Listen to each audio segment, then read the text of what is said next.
মুমিন মুসলমান ভাইরা আমার, আল্লাহ পাক রব্বুল আলামিন কালামুল্লাহির মধ্যে অত্যন্ত সুন্দর করে বলেন, লাকাদ কানা লাকুম ফি রাসূলিল্লাহ,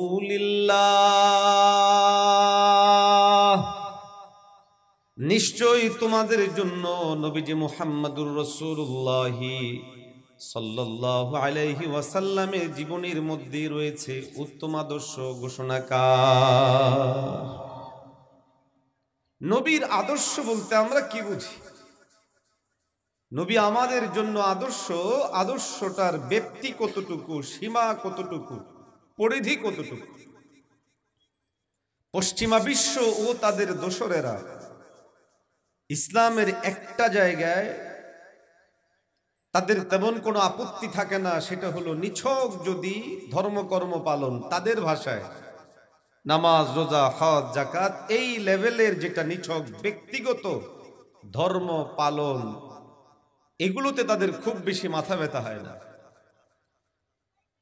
ধর্ম পালন এবং ধার্মিক হিসেবে রাসূলুল্লাহ সাল্লাল্লাহু আলাইহি ওয়াসাল্লামের পূর্ণাঙ্গ জীবন আদর্শ যখন সামনে আসে, তখন নামাজ যেমন আমার নবী উসওয়া, রোজায় যেমন উসওয়া, সমাজ পরিচালনায়ও উসওয়া, অর্থনীতিতেও উসওয়া, সমাজনীতিতেও উসওয়া, পরিবার নীতিতেও উসওয়া, রাষ্ট্রনীতিতেও যখন পয়গম্বর আলাইহিস সালাম উসওয়া, এবং দু একদিন না 10 বছরের ধারাবাহিক আমালান রাষ্ট্র পরিচালনা যখন আমার নবীর জীবন থেকে সুন্নাহ হিসেবে আমাদের সামনে আসে, আমরা বাস্তবায়ন করতে যাই, রাষ্ট্র পরিচালনায় যখন টুপিওয়ালা, দাড়িওয়ালা, আল্লাহওয়ালা, খোদা ভীরুরা আসতে যায়, তখন পশ্চিমা এবং তাদের দালালদের গায়ের মধ্যে আগুন ধরে যায়। আরো আসতে বলে, জোরে বলেন না, ঠিক না?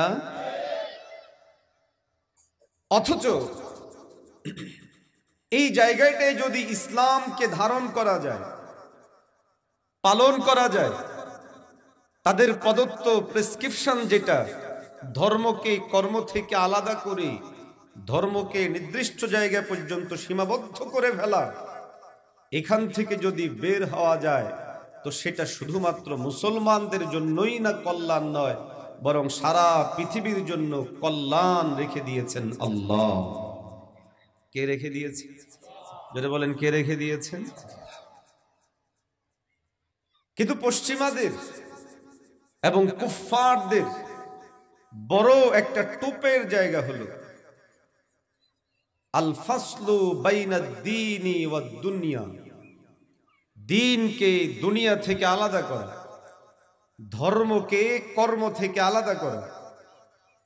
ধর্মকে কর্ম থেকে আলাদা করার সুবিধা কি? মানুষ যখন কোনো কাজকে ধর্মের সাথে সম্পৃক্ত মনে করে, তখন সে সেখানে আদর্শ হিসেবে নবীকেই মানে, সেখানে কোনো ভুল ত্রুটি স্বেচ্ছায় সজ্ঞানে করে না, হয়ে গেলেও সেখানে কাজা কাফারা দেওয়ার চেষ্টা করে। এজন্য কারো যদি নামাজে ভুল হয়ে যায়, ইচ্ছাকৃতভাবে কোনো মুসলমান নামাজের মধ্যে ভুল করে, জোরে বলেন না, করে? করে না। যদি ভুল হয়ে যায়, তখন সে মুসলমান পেরেশান হয়, আমার নামাজে ভুল হয়ে গেল। তো কখনো কখনো সাজদায় সাহু দেয়, যদি সেটাও দিতে খেয়াল না থাকে তাহলে কাজা করে, কাজাও যদি করার সুযোগ না পায়, সময় না থাকে, তাহলে কাফারা হলেও দেয়। কেন? তার অনুভূতিতে এটা আছে, এটা ধর্ম, এটা হওয়ার জন্য নির্দিষ্ট রুলস আছে, মাপকাঠি আছে। আর মাপকাঠির মধ্যে সর্বোত্তম মাপকাঠি হলো নবী মুহাম্মদুর রাসূলুল্লাহ সাল্লাল্লাহু আলাইহি ওয়াসাল্লাম, কালামুল্লাহের বাণী, হাদিসের বক্তব্য। মাপকাঠি হওয়ার কারণে এই বান্দা নামাজ পড়ার ক্ষেত্রে ডান বাম করে না, ডান বাম হয়ে গেলে বোঝে এটা আমার হয় নাই, তখন কাজা করে কিংবা কাফারা দিয়ে হলেও দায়মুক্ত হওয়ার চেষ্টা করে। কিন্তু এর বিপরীতে যেই কাজগুলোকে সে ধর্ম মনে করে না, তখন সেখানে যাচ্ছে তাই করতে তার অন্তরের মধ্যে একটু বাধে না। আওয়াজ দিয়ে বলেন ঠিক না ঠিক? উদাহরণত, কেউ যদি ব্যবসা প্রতিষ্ঠানকে ধর্ম মনে করে, আসলেও ব্যবসা করা এটা ধর্মীয় কাজ, রাসূলুল্লাহ সাল্লাল্লাহু আলাইহি ওয়াসাল্লামের নিয়ম নীতি পদ্ধতি মেনে কেউ ব্যবসা করলে সে সুন্নাহ আদায় করলো। তো সুন্নত মানেই তো ধর্ম। কেউ যদি সুন্নাহ মানে, কালামুল্লাহের মধ্যে ব্যবসায়ীদেরকে ওয়াইলুল লিল মুতাফফিফিন বলে সতর্ক করা হয়েছে যেন ওজনে কম না দেয়। তার মানে কালামুল্লাহেও একজন মানুষের প্রতি ইঙ্গিত দেওয়া হয়েছে ব্যবসার কাজ এটা ধর্মীয়, এখানে আল্লাহর বিধান আছে। ধর্ম সেটাকেই বলে যেখানে আল্লাহর বিধান আছে, নবী সাল্লাল্লাহু আলাইহি ওয়াসাল্লামের নিয়ম আছে, পদ্ধতি আছে, সুন্নাহ আছে, এটার নাম হলো ধর্ম। যদি আপনি ব্যবসায় দেখেন আল্লাহর আদেশ নিষেধ সেখানে আছে, নবীর সুন্নাহ তরিকা সেখানে আছে। কিন্তু দুর্ভাগ্য, নামাজকে আমরা ধর্ম মনে করলেও ব্যবসাকে ধর্ম মনে করতে পারিনি। ফলে আমাদের ব্যবসার মধ্যে ফাঁক ফোকর দেওয়া, এটা ব্যবসায়িক পরিস্থিতি চালু মনে করা হয়, চালাক মনে করা হয়। ওজনে কম দিয়ে ধনী হচ্ছে, মাল ডান বাম করে বিক্রি করে ধনী হচ্ছে, এরকম মানুষ আমাদের সমাজে আছে না নাই? কিন্তু কারো দিলের মধ্যে উপলব্ধি নাই যে আমি ভুল করছি। কেন? সেইটাকে দিন মনে করে না, ধর্ম মনে করে না। সময় কম, বেশি উদাহরণ দিলে বুঝতে পারে কঠিন হয়ে যাবে আমার মূল কথা। একইভাবে ধর্মকে কর্ম থেকে আলাদা করার বিস্ফল আমরা ভোগ করছি। রাষ্ট্র পরিচালনা, মেম্বার হওয়া, চেয়ারম্যান হওয়া, এমপি হওয়া, মন্ত্রী হওয়া, রাষ্ট্র পরিচালনা, এটাকে ধর্মীয় কাজ, ধর্মীয় কাজের অংশ মনে করা হয় না। যদি করা হতো, চোর চিটার বাটপারদা এখানে নেতৃত্বে আসতো না।